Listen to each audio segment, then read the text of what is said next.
the same, some pervert looking adult.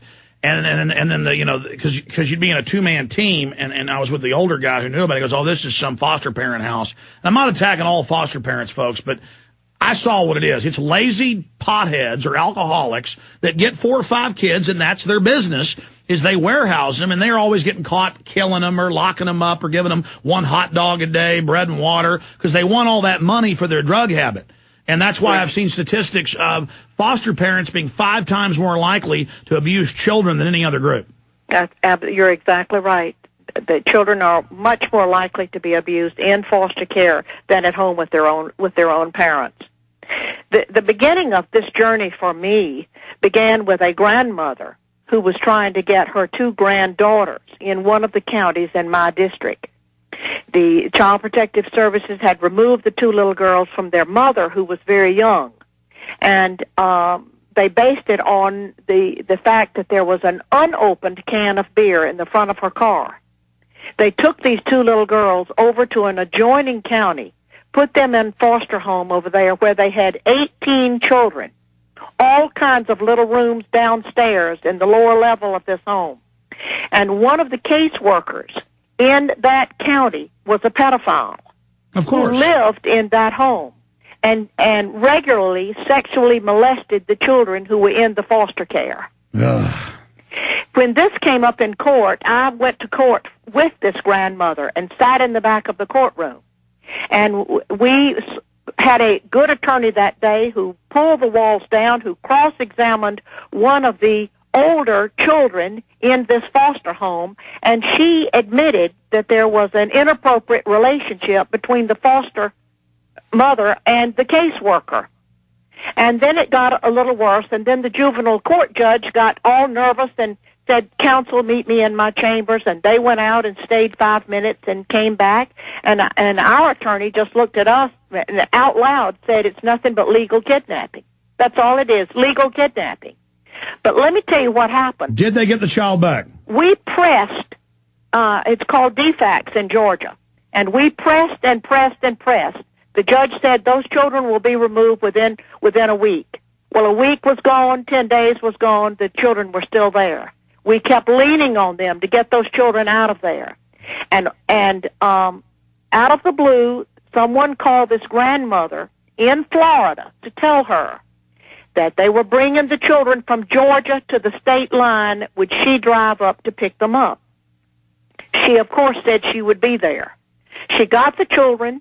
They didn't have any clothes. One was not wearing shoes. Mm-hmm. She took them home, and within 3 days, that juvenile court judge drew up a new order, and she gave the 2 little girls to their father, who lived on the West Coast, who had never been involved in their lives, and who was involved in adult entertainment. I pulled his business up on the Internet. Pornographic. Awful. That's why they gave it to him. And in fact, you come to the next point, Senator. Within 3 days, that father was knocking on the door of that grandmother and took those 2 little girls screaming and crying to the West Coast.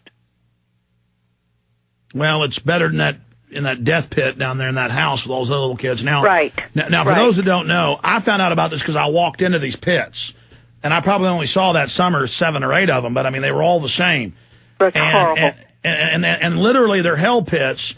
And I'm Senator. You notice everything I've told you. You've seen the same thing because we've had the same similar experience, fighting this. And I just do it a little bit of the time. Frankly, I psychologically shy away from it because it's so. Well, it just makes me feel. It does take its toll on you. It makes me feel very aggressive. It makes me want to. But the point is that when it comes right down to it, how many Homeland Security deputy directors of states have been caught with little kids? How many senators and congressmen, with the pages, and how many DHS officials, that want to stop child abuse, it turns out, are pedophiles? When you get down to it, you got a couple groups. You got parents you've got children who were abused, who think that all parents are abusive and they're gonna punish the family. Because I went to college with some people that were going to be social workers, and you'd be out drinking beer, and the girl would say, I just can't wait to take kids from these bad parents because I was abused. So there's those mentally ill people. Then there's pedophiles who want access to kids, and then there's scumbags that just want money. And I got to say, that's basically what makes up CPS in my experience, and I think, from what I've seen, I'd probably say 30% of them are pedophiles. And I mean, and the problem is this crime rate, this crime spree is growing. Yes, it is. So can you comment on that? And where is this going? How do we stop them?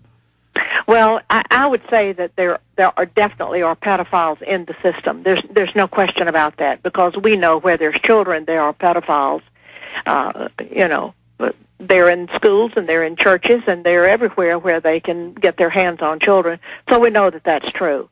And it's got to be brought to an end. It's got to be completely exposed for what it is.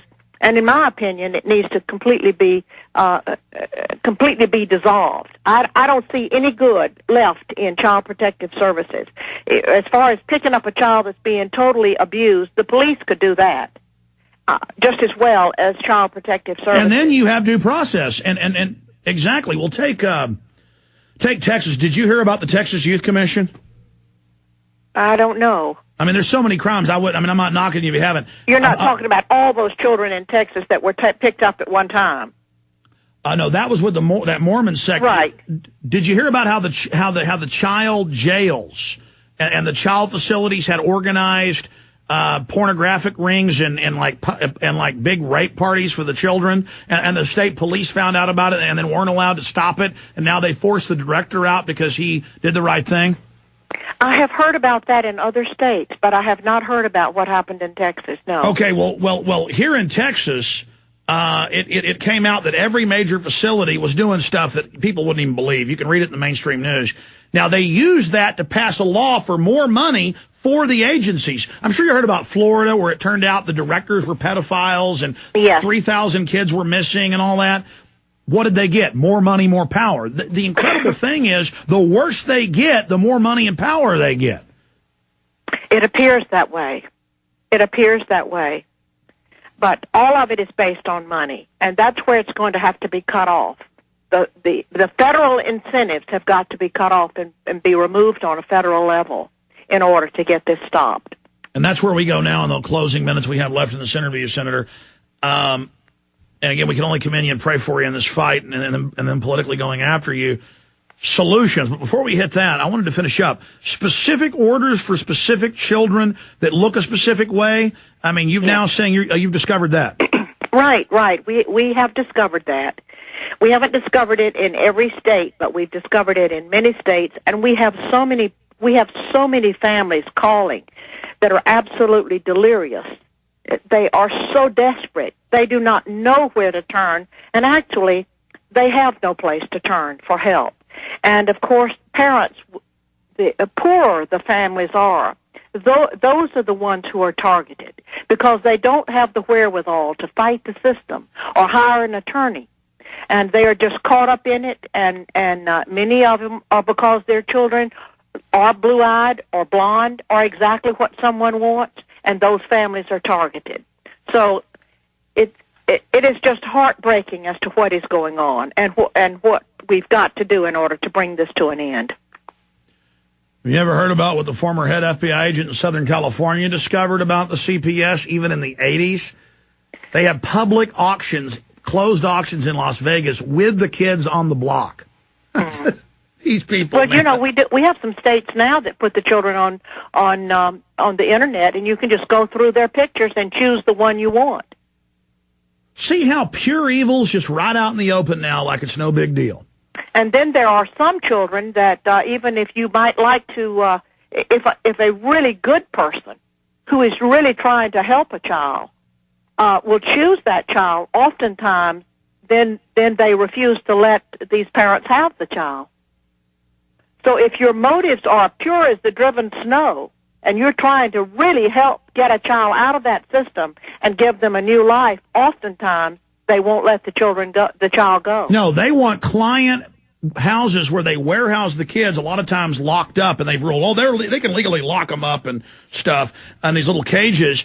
They only want client foster parents that want to run the money in and put them on drugs because that's shared with the local CPS. Right. It's just... It is one of the most corrupt situations that we could ever have in this country. And well, what we need is to take the country back, have mass trials, and hang about 10,000 of these people high. because this rivals the Nazis.